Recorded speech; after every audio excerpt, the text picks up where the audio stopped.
From the studios of Farm Journal Broadcast, this is U.S. Farm Report. Welcome to U.S. Farm Report this weekend. I'm Tyne Morgan, and here's what's in store over the next 60 minutes.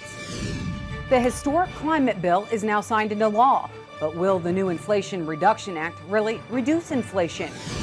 We're now 1 month away from a possible rail strike. The last time we had a stoppage was the early 1990s. Why, with even out a strike, rail delays could linger another year. A look at a quiet yield-robbing pests. Soybean cyst nematode, or SCN, is the #1 yield-robbing pest in soybeans. And checking in on Georgia's youngest certified farmers, still winning over hearts of many. And in John's world, how not to solve the chip shortage.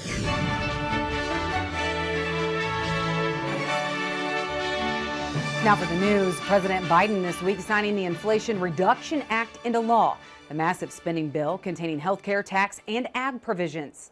The package includes around $38 billion for agriculture, with $19.5 billion for conservation. Biofuels scored $13.3 billion for Farm Bill energy title programs, such as $3 billion for renewable energy projects in rural areas. Plus, the extension of the $1 per gallon tax credit for blending biomass-based diesel, so both biodiesel and renewable diesel. In addition, it does establish a sustainable aviation fuel tax credit.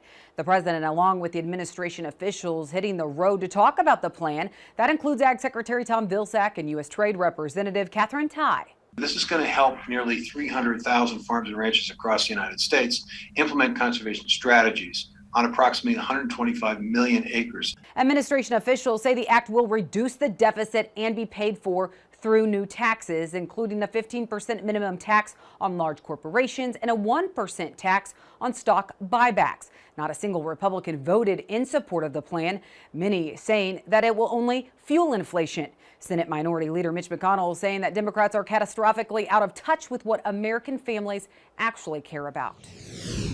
Well, as U.S. rail companies and rail workers continue labor discussions in the U.S., the grain industry warns that the U.S. is just 1 month away from a possible rail strike.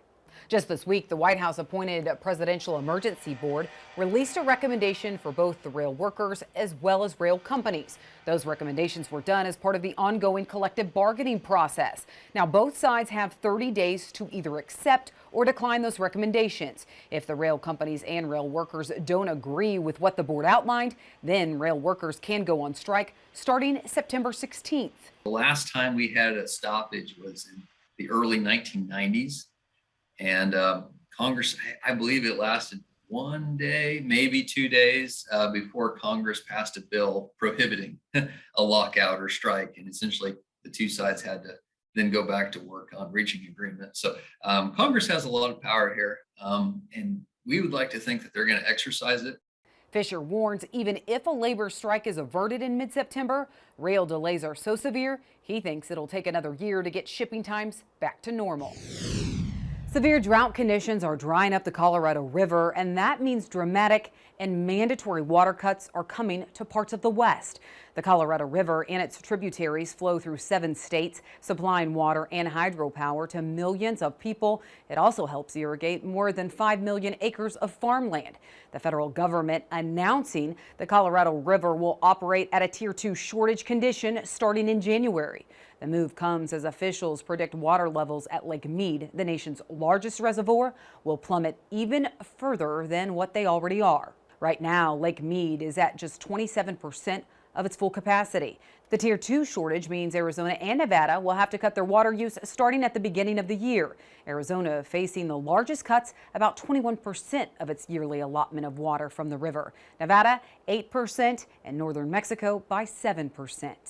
Our reservoirs are declining rapidly. As we have emphasized since taking office, the circumstances we face will require swift actions and increased water conservation in every state from every sector.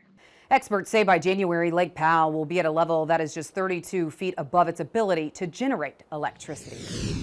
And drought and high heat continue to impact the nation's corn crop, with condition ratings taking another dip this week, just ahead of that ground truthing next week with the Pro Farmer Crop Tour.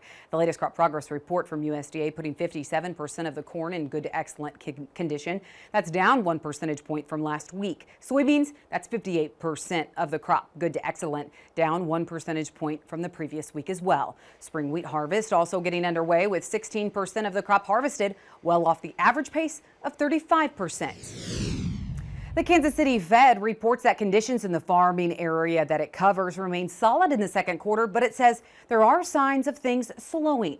It says following rapid gains in farm real estate values over the past few quarters, it saw valuations moderate in the second quarter as farm income remains stronger than a year ago. But it does say that an increase in farm loan rates, drought, higher input costs, and the pullback in commodity prices likely contributed to a slightly less optimistic outlook about the farm economy in the second quarter. It says despite the concerns, farm loan repayment problems have declined to the lowest level in more than 4 years, as you can see on this chart.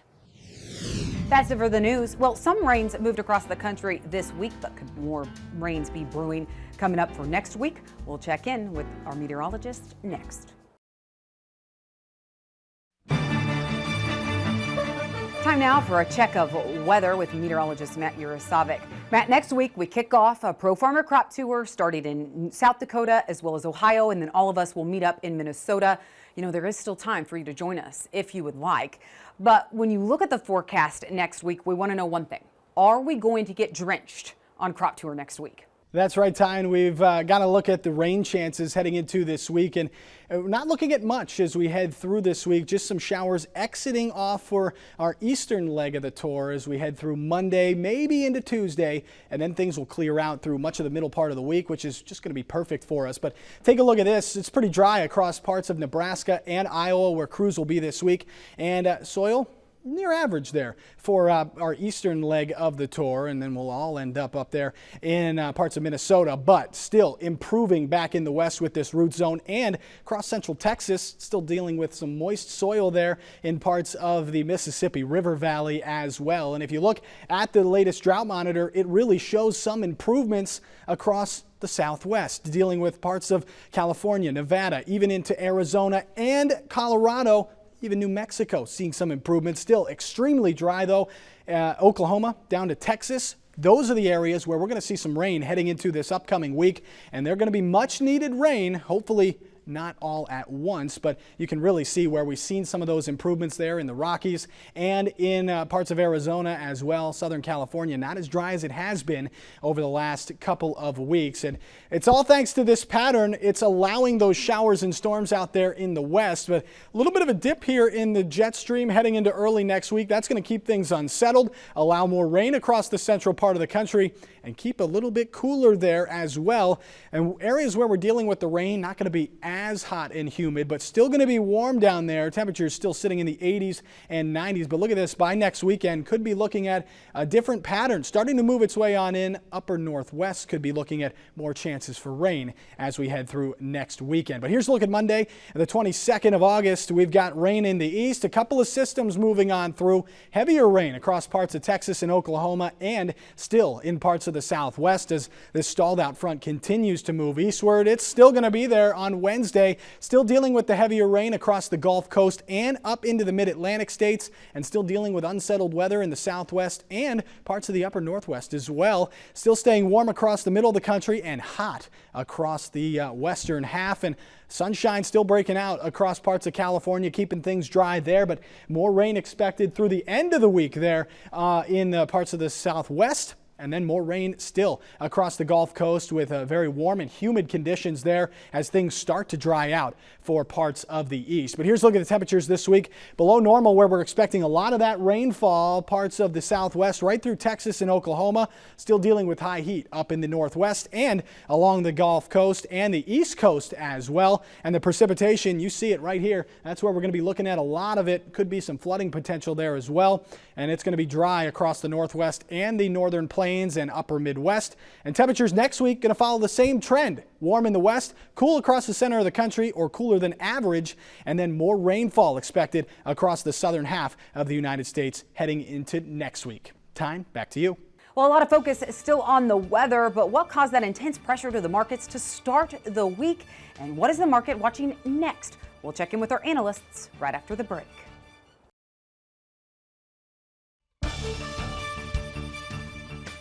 Welcome back to U.S. Farm Report this weekend. Well, ahead of the big Pro Farmer Crop Tour, but also post-August reports from USDA. Arlen, when you look at last Friday, what came out? I mean, it wasn't really a bearish report, but to start this week, commodity markets were brutal. Yeah, it really was. And I felt like, first of all, the reaction to the report, we know the first reaction is the algos, the computers, and they're only reacting to what they've been programmed. And that tells me that the funds programming those algos had expectations that we were going to see USDA slash the yields for corn and soybeans, and they were very disappointed USDA did not. And so they sold off those markets hard. The human element brought those markets back. And that was encouraging. I thought that was justified. Those were as of August 1. And August 1, the crop ratings are pretty good for corn and soybeans. And when you look at soybeans from a former agronomist standpoint, I can't say yet where we're going to be with the national crop. Are there problem areas? Yes. Are there some really good areas? Yes. I really can't argue with a trend yield for the August 1st because that possibility is still there. With corn, they came down, I thought, a reasonable amount. It was actually a fraction of a bushel more than what we anticipated, but I can't argue with it. I think we're going to continue to see that come down. Corn's further in the maturation process, I think, was sped up more by the heat that we had this summer. That tends to lead to smaller kernels, although we've cooled down since then. But we still have a lot of areas that are dry, and I think we're going to see those yields drop down to low 170s, maybe even more than that. But we'll learn a lot next week about ear health across the Midwest to give us a better indication of that. But I thought it was overall a pretty neutral report based on what we should have been expecting. Yeah, so then, Christy, then as we came into this week, what pressured these prices to see us fall so much to start this week? Yeah, I think what you're seeing is just seasonally, it's really hard for these markets to rally throughout the beginning of August, right? So seasonally, August 1 through even parts of halfway through September for corn is a struggle point. And I think you need that information to continuously get bears off the backs of bulls in this situation. And so we didn't really get that to a degree. You know, we saw the yield cut in corn, but you still ended up with a carryout level that's okay as long as nothing happens, right? As long as we don't see additional yield cuts, as long as we don't see demand start to really push forward. And then when you look at the bean market, I think you had a lot of people thinking you would see a possible yield cut, and they actually increased yield. And I think that caught the market off guard to a degree, saying, hey, what are we going to see here moving forward? We know that August has been extremely dry for a whole lot of areas. We know that a lot of the bean crop got in extremely late. That's why we had the resurvey from USDA. And we also know that you have the Western Corn Belt that's great at producing beans really dry. So there's a lot of unknowns, and unknowns during this period of time tend to just give the market a little bit of a flat or negative bias. Yeah, and we did get a little bit of rain this week in some areas, Arlen. Heading into August, kind of the general consensus from a lot was, listen, the beans look worse than the corn. But now that we have caught some rains, has that storyline changed? Well, it has for the beans where we got the rains. It's getting a little bit late on the corn, although you can reduce a lot the stress on the corn and late grain fill a little bit where those rains did fall. A lot of areas missed out on those rains. But I also think there's a lot of other factors here at play from the macro markets. If you look at the summer as a whole, we traded the grain and oilseeds in an inflation trade right up until about June 17th. And that's when the funds switched toward focusing on recession. They started selling their positions in the grain and oilseeds as well as in the energy markets. And that really pressured these markets. And then we had the bounce in August when the stock market kind of priced in, said, okay, we've priced in a recession, but the grain trade wasn't convinced that we had fully priced in recession. We tried to bounce on the weather concerns. I never felt like the funds had really bought into the weather problems. Their conviction wasn't there. And I think that's really showed over the past week. Yeah, Christy, real quick, when we look at kind of the yield potential that USDA thinks up in that North Dakota, South Dakota area where you are, I mean, significantly better than last year considering the drought that took place. But do things look good, that good this year? Yeah, I think the big question is, I mean, USDA resurveyed for a reason. There was 15 million acres of soybeans yet to be planted. We know that soybeans can get planted a little bit later and still be great soybeans. But to carry a yield like that, you're 0.1 bushel away from a record yield for soybeans, you really do need really great conditions. And I'm not sure we've seen that over the last 15 days. You've really dried in. You look at North Dakota as a whole, they don't have really any chance for moisture moving forward for the next about 15 days outside of the eastern, like 1/4 of the state. You look at North Dakota starting to dry out really bad. Nebraska, we know that they have a lot of irrigated land, but that's a different story for corn versus beans. Well, as we head into Crop Tour next week, what are you watching and what is the trade watching? What answers do you want to see next week out of Crop Tour? We're going to talk about that later on U.S. Farm Report. Well, could there be more to the recently passed CHIPS Act that actually meets the eye? Here's John Phipps. The recently passed CHIPS Act was notable not only because it was slightly bipartisan, but its fundamentally socialistic public investment in the previously private industry ironically made Chinese and American industrial policy more alike, but not in the way we imagine. Investing hundreds of billions in semiconductor research and production by private companies is exactly what the Chinese began to do over 20 years ago. While CHIPS was widely hailed by legislators from states likely to benefit enormously, like Texas and Ohio, we should curb our expectation. Remember the state of the industry. 2 semiconductor giants, Samsung in South Korea and Taiwan Semiconductor Manufacturing Company, or TSMC, produce as much as 90% of all the chips in the world, broadly measured. This is a formidable market advantage, but that's not their real economic ace. The rough gauge of how advanced chips are is a measure of miniaturization, smaller being better. The cutting edge right now for TSMC is 2 nanometers, an insanely small dimension. Those chips will be in production by as early as 2023. Intel's schedule for similar chips is 27. Meanwhile, after 20 years of pouring money and people at this industry, China's semiconductor push has produced eye-popping corruption and waste and barely reached the 7 nanometer level. Crudely put, they're making 4020s and TSMC is making quadracs. The U.S. does have a significant advantage with companies like Intel, but our market share has been dropping all century as our companies focused on high-end and high-profit but low-volume semiconductors, leaving the car and chip games or game chips to others. Now, consider it will take at least 3 to 5 years before this public investment starts production, and coincidentally, rewarding stockholders a lot more than taxpayers. During that time, Samsung and TSMC will not be waiting for us to catch up. Both companies have built their technological lead by strong business alliances with firms all over the world, from Australian miners to German lithography tool makers. China adopted what I think is a dubious policy to do everything possible in China. And the U.S. has essentially followed their example with the CHIPS Act. This decision isn't working out so well for China, and it could cause us similar problems. Advanced manufacturing seems to require advanced cooperation, something money may not be able to buy. Thanks, John. And you can watch more of John's commentaries on our Farm Journal YouTube page. All right, we need to take a quick break, and then up next, we check in with Machinery Pete for Tractor Tales.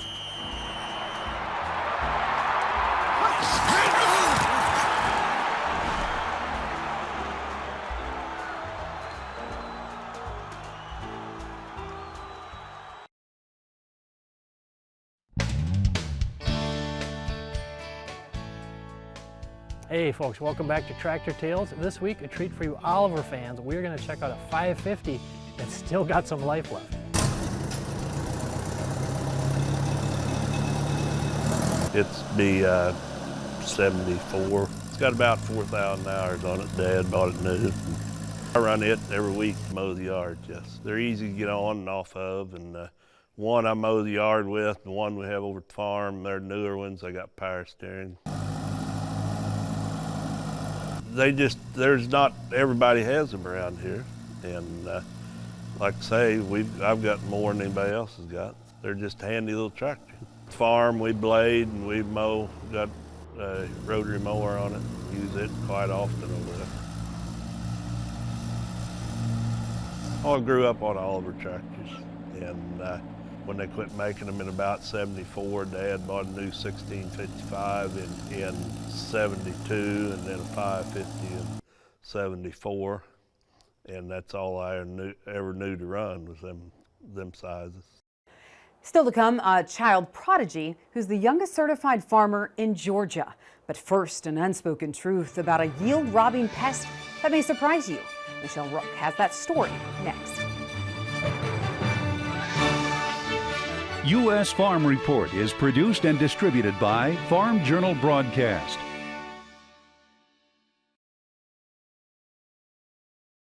Welcome back to U.S. Farm Report. Trusted, timely, tradition.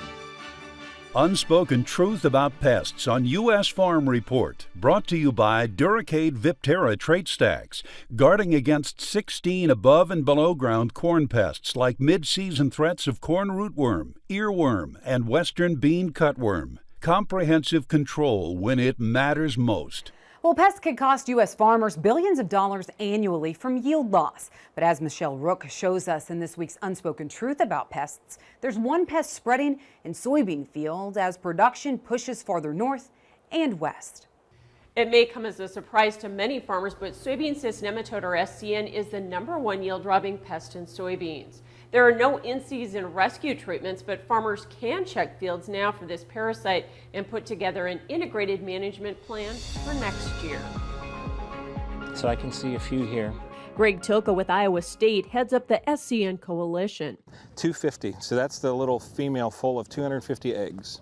He says nematodes are microscopic worms that live in the soil. When they infect soybean roots, eventually the female swells into a little lemon-shaped object, but it's tiny. It's about the size of a period at the end of a printed sentence, but we can see them with our naked eye. He says fields with low levels of infestation may show very few symptoms, but become more pronounced as populations climb. So there's stunting and there's yellowing, but it won't be uniform. It'll be in patches because the nematode is very patchy or aggregated. And some indirect symptoms are areas of a field that have poor weed control. They might not look sick, but it's poor weed control because they are stunted and the plants don't close over as quickly. So Tilko says many farmers don't even realize they have SCN, which can make it a silent yield robber. We could have up to 30% yield loss without any loss of color of the plants, height of the plants, or weight of the leaves. When you get into severe situations where you can see even mild stunting or mild yellowing, it goes up from there. 30% loss on 70 bushel beans equates to 21 bushels, and with $14 soybeans, that's $294 per acre, which makes SCN the most costly pest in soybeans. Soybean cyst nematode for the last 20 years has been ranked the most damaging soybean pathogen in all of North America, so that's the US and Canada. And estimates are consistently around $1.5 billion, that's billion with a B, annually. Farmers can check for SCN through fall soil sampling or in season with a root dig. What we do this time of year is really encourage farmers and agronomists to get out in their field, carry a spade. You don't want to pull the plants, you want to dig the plants, shake the soil from the roots and look for those females. Once detected, farmers can use an integrated management plan, which includes varietal selection. Tilka says 95% of varieties with common resistance have lost effectiveness, but there is one with a unique type of resistance. It's called Peking resistance, Peking, like the city in China. So farmers will want to grow both. They're going to have to grow the common resistance. They should search out the uncommon Peking resistance. He says rotation is also part of the three-pronged plan. They should rotate to corn because corn is a non-host crop, and any year that a farmer grows corn in a field, SCN egg numbers will drop. Some of the eggs are going to hatch out and the little worms are going to starve. And that drop can be as little as 5 or 10% to up to 50%. Finally, Tilka recommends use of a seed treatment at planting time. And there are 8 or 9 or 10 different seed treatments every one with a different active ingredient and therefore every one with a different mode of action. SCN populations are higher in hot, dry years and in soils with higher pH. The pest is spread mostly by windborne soil, erosion, and on equipment. I'm Michelle Rook for U.S. Farm Report. Thanks so much, Michelle. And you can actually find out more unspoken truth about pests with that QR code on your screen. Well, when we come back, was pest pressure a big issue this year across the Midwest, impacting yields? Pro Farmer Crop Tour kicks off on Monday, and we'll ask our analysts what they are watching next week, right after the break.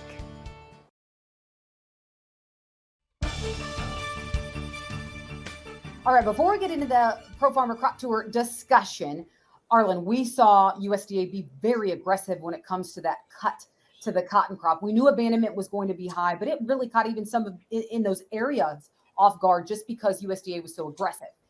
Is this USDA changing their practice and being more proactive than reactive when it comes to some of these changes? Well, I think it's been a little bit more erratic lately. We saw a year and a half ago when they were quick to really drop the size of the Russian wheat crop, and then they had to end up coming back up a little bit. And then this year they've been really slow to show the size of the Russian wheat crop and trying to catch up with the rest of the industry. And then now we come back to the cotton, and they're very quick to do it. But the bottom line is, I think what it shows is just how bad the drought has been in the plains this year.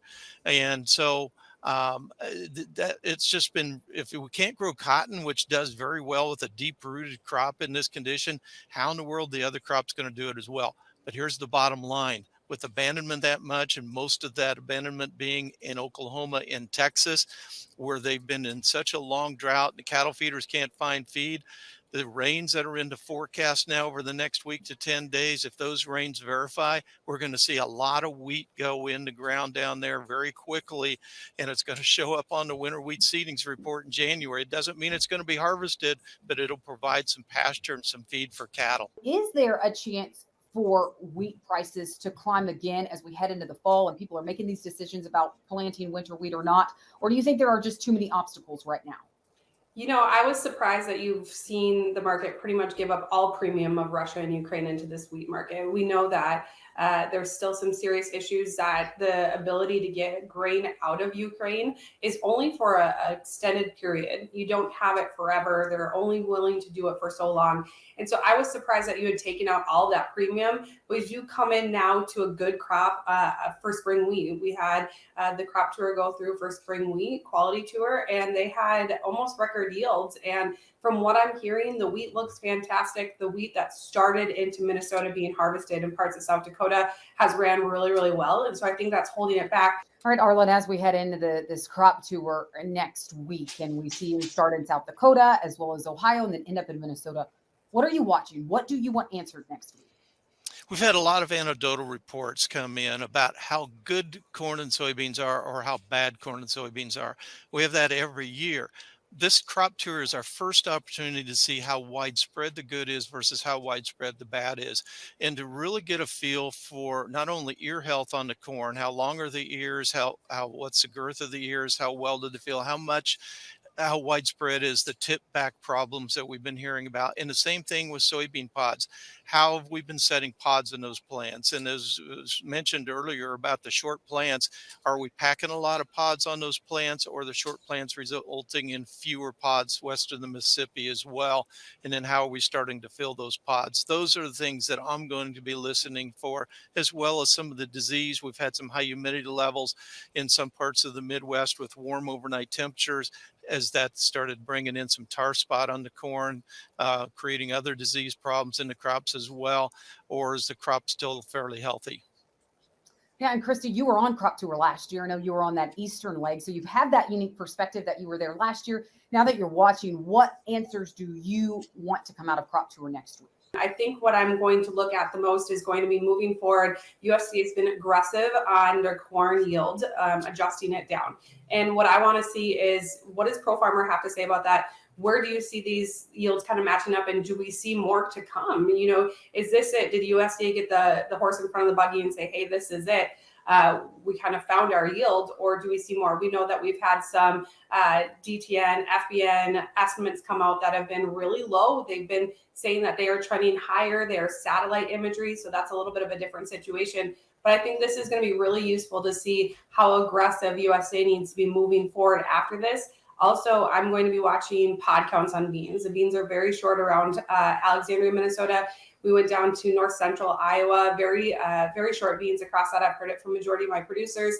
All right. Well, Arlen, Christy, thank you so much for joining us and giving some of your insights. We will be on Crop Tour next week, so tune in next week on U.S. Farm Report, because our entire marketing discussion will be about what were Crop Tour's findings, as well as talking to Pro Farmer about what their thoughts are moving ahead. Thank you both. We appreciate it. Let's take a quick break, and then we will have much more right here this weekend on U.S. Farm Report.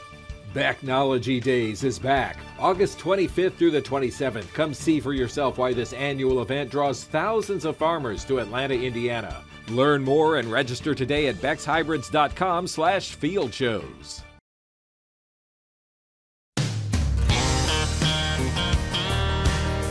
Outdoors on the Farm is brought to you by Mahindra Roxor, the side-by-side unlike any other. Stay strong. An Iowa farmer is taking wildlife management to a new level. Chip Flory takes us outdoors on the farm to see how his focus, combined with the years of work, are now paying off. Welcome back. Outdoors on the Farm. We're at Tim Recker's in Northeast Iowa. And Tim, the last time that we were here, 2019, looked a little different than what it does right now. What a project that you put in place. In fact, we were wallowing around in the mud, if I remember right, in tall grass. And now what we got is a 20-acre crep wetland that's taking care of 750 acres of row crop area. Yep. All that water has been coming down to this area forever. Yep. It's just that now we're able to control a little more. We're able to handle the water. Instead of it, when we have an 8-inch rain taking the road out, now we fill up a bathtub with it. Yeah. And which is great. All my tile outlets come into this wetland area. It's designed to remove nitrates and sediment before it leaves this farm. So as the water comes in here dirty, it's going to leave cleaner. Okay, remind us of the initial goals, because we got to evaluate and see if it's doing what it's supposed to do. Original thought process. How can I take a structure and remove nitrates and remove sediment before it leaves here? So that was my ultimate goal. Yep. The other practices I do already with cover crops and no-till, I thought this could be a nice add-on. It's a permanent conservation structure. It means that after I'm dead and gone, it works every day of the year. This cost was about $240,000, and the average person, that seems like a lot of money, but when you take that over the 750 acres that's protecting, and then divide that by a 100-year life, you got about $3.20 per acre. By building this, that's the cost to protect this 750 acres above us. So talk about the buffer that runs all the way around. I saw some wildflowers. There's a couple things that I want. Yeah. One thing is I have a bulletproof tile system here, and I do not want to affect that one bit. The next thing is I want a great buffer that's pretty to look at. I said we gotta get good pollinators, but we gotta have grass, and we got to have good cover for wildlife. You know, that's important too. A lot of black-eyed Susans and a lot of, things out there, but every year it should just get better as long as it's maintained. That's one of the things that makes something like this, pretty to look at. And you want it pretty to look at, and we really want to make this an area where we can bring people in and actually show them this is the benefits. This is what farmers are doing to help protect water quality. Sounds to me like you're satisfied with the project. This thing was probably done in the fastest time frame from when I started talking about it till we finished was like less than 18 months. It's a Outdoors on the Farm success story out here in Northeast Iowa with Tim Recker. Thanks so much, Chip. Well, are fewer farm kids off to college this fall? Customer support is next. U.S. Farm Report is brought to you by Endzone from Farm Shop MFG, which allows you to rehydrate your soybeans from 10 to 13%. On a 20,000 bushel bin, that's an extra semi-load added to your bottom line. Order your Endzone fan by August 29th and receive 7% off. Well, it may be a bittersweet week for some of you as you may be moving your kids to college. But overall, are fewer farm kids actually attending college now? Here's Sean Phipps. Got a timely note from Sam Riegsecker in Delta, Ohio. Hope that's close. I am noticing that more and more local farm kids are returning to the farm here in Northwest Ohio. I think the push to get a college education and get out for farm kids like myself allowed me to get a taste of the world, but ultimately I found that that wasn't where I needed to be. I know you have talked about succession in the past on USFR, but I would be interested in hearing your thoughts on the next generation coming back to the farm to continue the tradition, even after being away for years. Sam, your comments are truly coincidental because we just sent our oldest grandchild off to college. It also provided a helpful insight into the pattern of early careers in your part of the Farm Belt. There are very few really good sources of hard data on this aspect of farming, but my impression is increasingly children are not leaving the farm for college at all. Or if they do, it's more likely to be a local community college. After all, if your parents own a multi-million-dollar company, the interview process for employment could be fairly brief. Undoubtedly, this trend is also intertwined with the overall decline in all young men going to college. As I mentioned a few months ago, we could reach the Beach Boys' prediction of 2 girls for every boy within 5 years or so. This fall's national student body will be around 62% women. For young men from farms, bypassing college is, I believe, all about farm prosperity. Farming can be learned on YouTube or just watching Dad. Any specialized skills like accounting or agronomy can easily be hired when profits are high. Baby boomers like me were harangued constantly while growing up that we needed to go to college to get a job that paid better than farming, which at that time was just about any other job. My scant information suggests college degrees among farmers topped out around 1990 after the return of us boomers to the farm. Many of my peers hold degrees and often had other careers before farm economics made it possible for us to return. The current decline in farmer college attendance concerns me not only because it takes away a backup employment qualification, farms can fail after all, but college is the single best cultural connection experience young farmers can have with non-farmers. My time away from the farm may have hampered the growth of our operation, but I consider it the best thing I could have done with those early years. Thanks, John. Well, from time to time, you hear of child prodigies heading to college at a remarkably young age. Up next, we're checking in with one child prodigy in ag.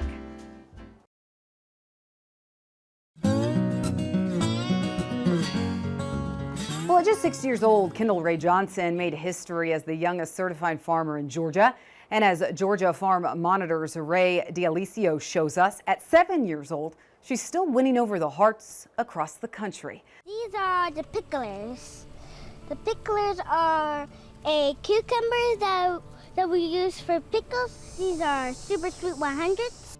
Yes, Kendall Ray certainly knows her way around the garden, doesn't she?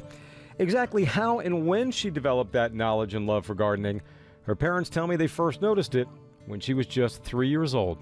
When her grandmother would tell us to bring her collard greens out and just put them back in the ground or put them in a pot or something so we could have collard greens again in a couple months off of the same stalk. And she was interested on how she would go out and look at how they would produce new little stalks and stuff like that. And she'd be excited about it, like ecstatic. You know, she'll see a yellow leaf. She's gonna question about why is it yellow? Well, what type of bug is eating it? Can we find? She calls it the culprit. You know, where is the culprit? She'll study. Most kids your age, they're doing other stuff. They don't want anything to do with vegetables, but yet you're out here every day. Why do you enjoy it so much? I enjoy it so much because it means sharing food with the whole community. Sharing and community. Two of the major emphasis and foundation for which agroculture, Kendall Ray's business entity, was built upon. As mentioned, she's a certified farmer and a member of various farm organizations, including Georgia Farm Bureau. Her story capturing the hearts and attention of many. some of which felt the need to step up and lend a hand. Last December, Kendall Ray, Mom Ursula, and Dad Quentin were invited to the Big Apple for an appearance on Good Morning America. Once there, Kendall Ray was presented with an early Christmas gift, a check for $10,000 to help with future farming endeavors. You've become, a national celebrity. You're the youngest farmer in Georgia. You're traveling all over the country talking to people. What do you think of all that? Well, I think it's pretty good that I talk to people, and I pretty love it because I get to meet new friends every day. Thanks to Georgia Farm Monitor. What an inspiration she is. Well, before we go, a big thank you to the Missouri State Fair and Missouri's First Lady, Teresa Parson, for inviting me to be the celebrity judge this week at the State Fair for the pie contest. It was so nice to see so many people, and we made it a family affair this year.